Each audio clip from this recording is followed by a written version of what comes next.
In this video, I want to take some time and I want to share with you the logic, the thought process, and the approach that I'm going to take to go ahead and apply and map out this inner area right here that's distorted.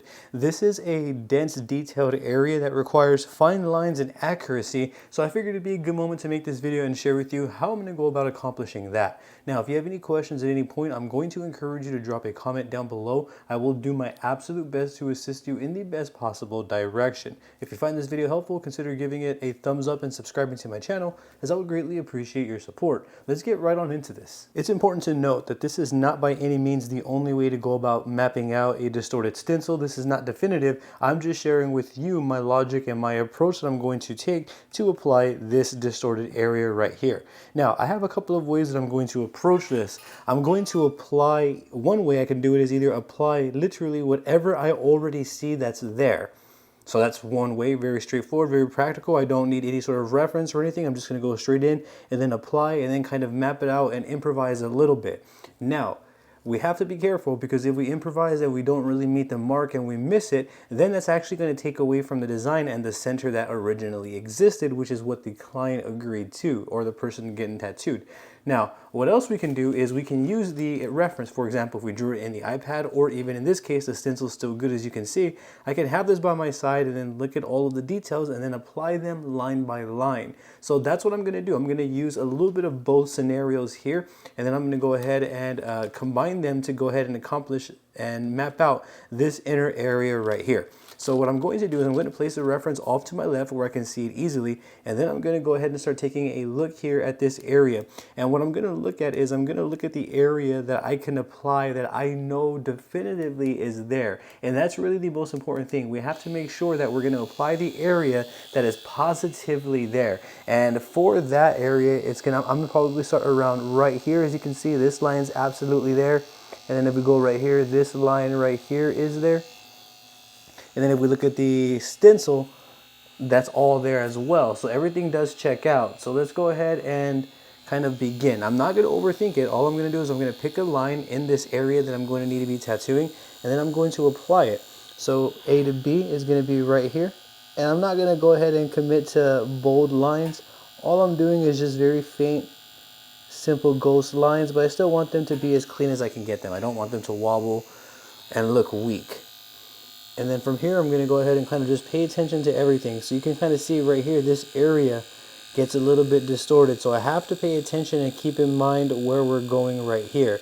So from here, I do see that this line goes this way. And then it comes around.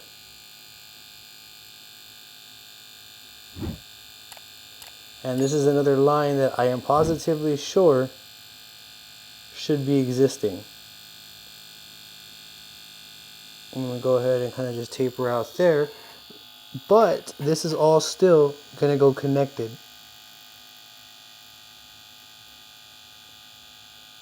Bringing this down like so. There we go. I'm mapping it out. I'm going to go ahead and dab away. I'm going to put some ointment. Typically, I wouldn't want to put ointment like this and wipe away like that, but since I'm doing a video here and I need to see the results with you all, I'm going to go ahead and do that. But we always just want to dab away so that way we don't lose the design more than already what's been lost. And then I'm going to go ahead and kind of repeat that here. There we go. And then I'm going to do another line that I feel is absolutely sure, which is going to be this one right here. Like so. Coming down this way. And then the same thing around this way. Like so. Perfect. So now I have this main frame right here done. Obviously, these other outside areas are a no-brainer to apply, so I could just kind of like so.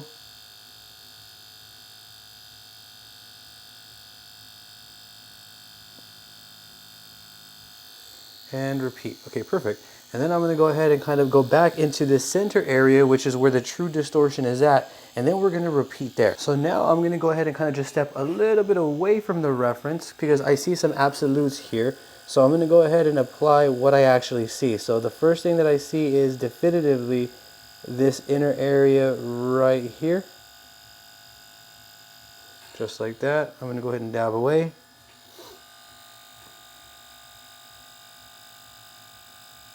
And go back like so. And this is another one that's definitive. And here we go. I'm gonna go ahead and dab away. And then from here, I'm gonna go ahead and look at the reference and then figure out right here. So this is gonna be the next area that I'm gonna look at. Now, I'm actually gonna flip my design over so it can be on the same side here. And how I'm gonna go about applying this is like this. So from here, we're gonna map out this area from right here, down this way, taper, and then repeat. So from here,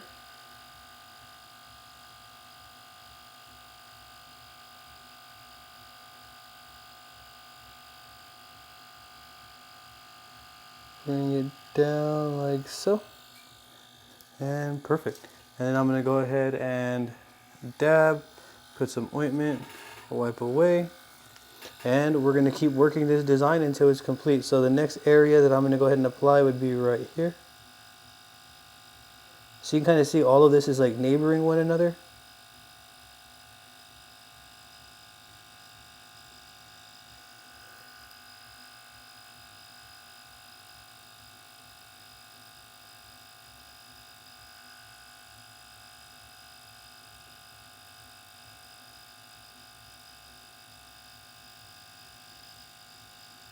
And you can still see that even though these are really faint ghost lines that aren't really going to be prominent when we're done, you can still tell that I'm applying it as if it was going to be a very prominent line at the end. So you still want to keep that sort of integrity each and every detail you apply. And you can see for the most part we actually got this inner area done and it looks great. This is actually very nicely mapped.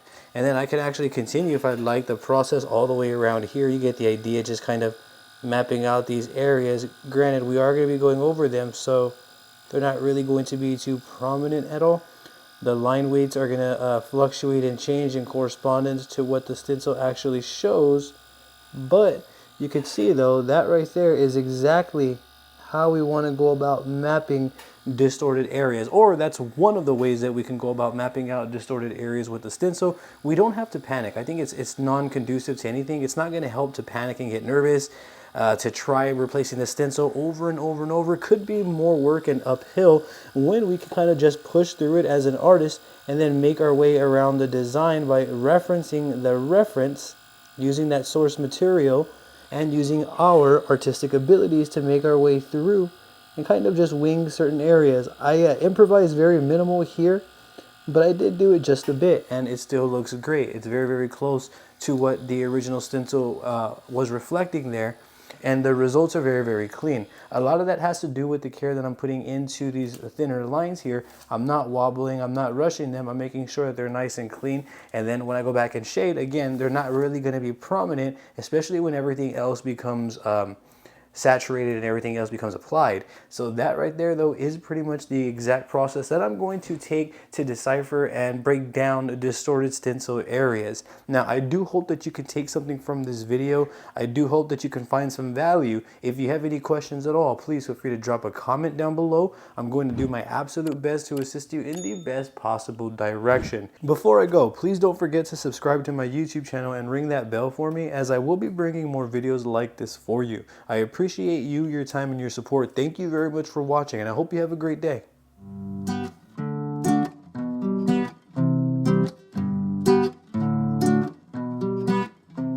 You said you wanna take it slow, but I thought I'd let you know. You said you didn't like my hair. Well,